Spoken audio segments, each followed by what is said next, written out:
Hey everyone, Miguelito here again. Today is Saturday, and the topic for today is going to be serenity. Serenity, the definition of serenity, what we have is the state of being calm, peaceful, and untroubled. That's what we all strive for, to be calm, peaceful, and untroubled. And with all the distractions that we have in life, it's hard to come about that. Now I'm going to read from a book that's called Living Sober. And what it says is using the Serenity prayer. Now don't forget, these are just suggestions. For myself, I do certain things. I use the Serenity prayer, but I also create an atmosphere that I can stay calm and peaceful. I retreat. So I don't have all that craziness that goes on outside in the world today. Try to get rid of my negativity. I get rid of all the people that are going to talk BS to me. So here it goes. It says, using the Serenity prayer. On the walls of thousands of AA meetings in any of the variety of languages, this invocation can be seen. God, grant me the serenity to accept the things I cannot change, courage to change the things I can, and wisdom to know the difference. Okay, AA didn't originate that. It says a version of it seems to have been used for centuries in various faiths and is now widely current outside AA as well as within the fellowship. Whether we belong to a church, humanist, agnostic, or atheist, most of us have found these words a wonderful guide in getting sober, staying sober, and enjoying our sobriety. I surely have. Now, whether we see Serenity prayer as an actual prayer or just a fervent wish, it offers simple prescription for healthy emotional life. Now, sometimes I look at it, the first word in that prayer is God. Replace it with something else. Replace it with Buddha. Buddha, grant me the serenity to accept the things I cannot change. Or just say, for your higher power, whoever you believe in, is something that you're trying to feed your soul. Even if you don't believe in a higher power, you say to yourself, grant me the serenity to accept the things I cannot change, courage to change the things I can, and the wisdom to know the difference. That's self-help for you. All right, that's feeding your soul. That's giving you some positivity so you can carry on to your sobriety journey. Now, it continues. It says, we put one thing right at the head of the list amongst the things we cannot change, our alcoholism. Of course we can't change our alcoholism because, as we all know, it could be genetic and it's a disease. No matter what we do, we know that tomorrow we won't suddenly become non-alcoholics. And more than will be 10 years younger or 6 inches taller. That's a wishful thinking. You know, I want to be 10 years younger. I really want to be 6 inches taller. Nah, I'm pretty big already. I'm 6'3". So we couldn't change our alcoholism, but we didn't say meekly, all right, I'm an alcoholic. It took us time to really understand and accept that we are alcoholics. There's a taboo in society. You're an alcoholic, you're an addict, you're no good. You're really damaged goods. It's not the way. That's not the way. That does not define you.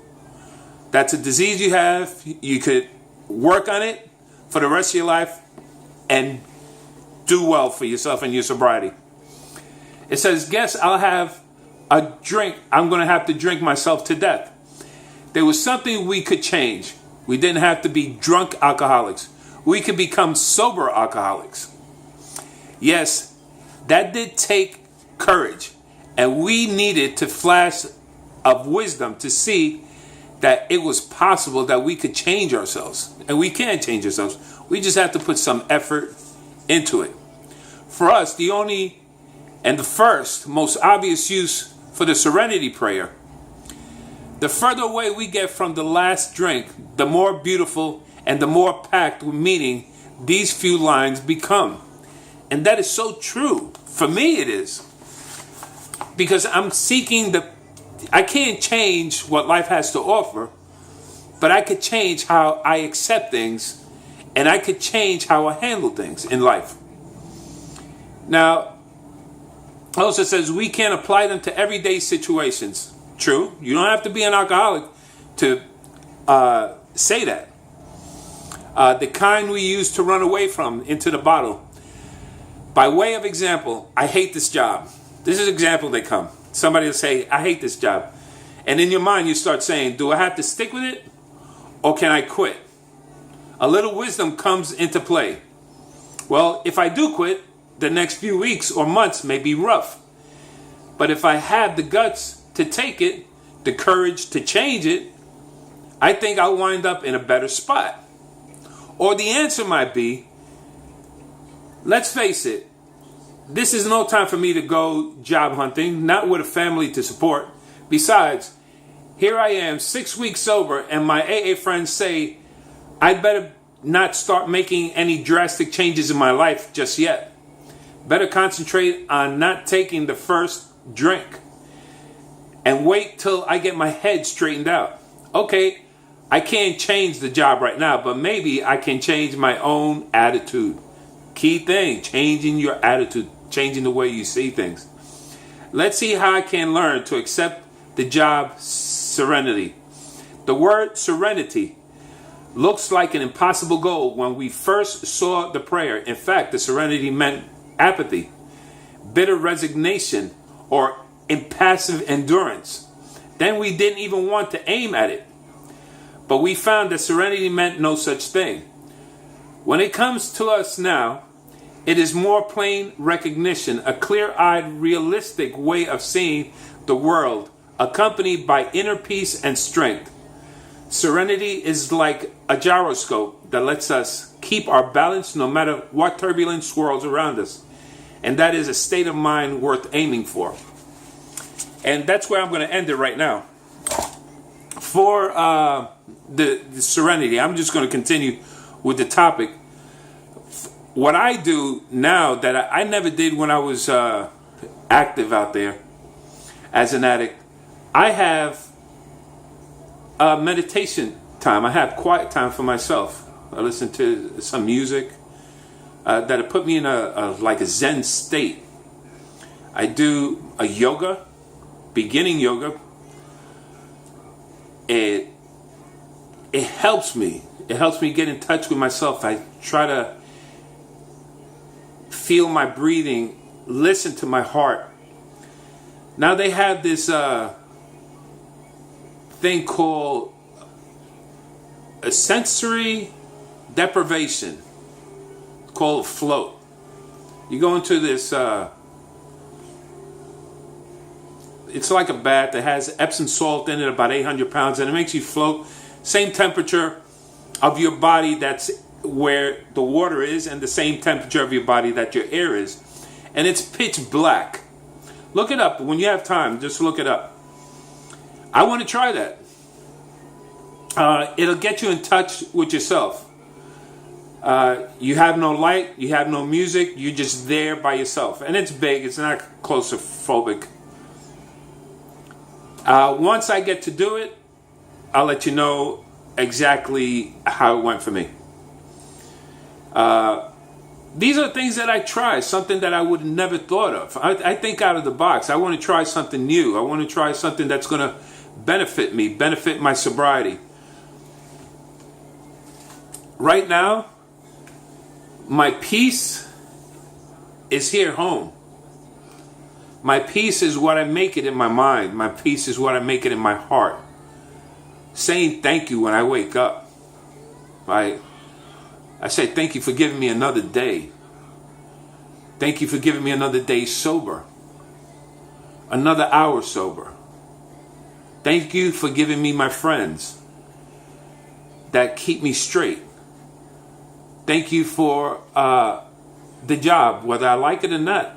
It could be a lot worse. I might not have a job. Thank you for, if I have a broken down TV, but I can see TV, hey, thank you for that too. Because I could be sitting in a room not hearing anything, not seeing anything. Thank you for my family.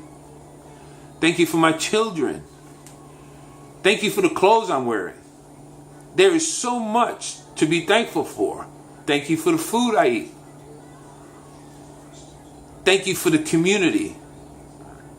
Thank you for giving me the opportunity to share myself. And thank you, that means you, thank you guys for letting me into your house and speaking on this subject. Now, I want you to keep that in mind with the Serenity. When you walk out and you start driving and somebody cuts you off, you can handle it different ways. You can hunch it back, scream, flip the bird, or try to think and say, maybe he's in a rush just like I am. Maybe he's late going someplace. Maybe he has an emergency. Maybe she has an emergency. And be understanding. That doesn't mean you have to be stupid, but just be understanding. There's no reason to get into an altercation for something so minute. You make it as big as you want. I'm one of those that, where I live is calm and peaceful, and I like it. But I cross over a tunnel going to New York City, my whole demeanor changes. It's like I become really aggressive because of the traffic. I don't have to be that way. I just enjoy it. We have people. People are different from each other. If we were all the same, I think it would be a boring place. But we have to try. I try every day. It's sometimes it's hard, sometimes it's easy. But the goal is to not be perfect, but make some progress. Little by little, become part of you.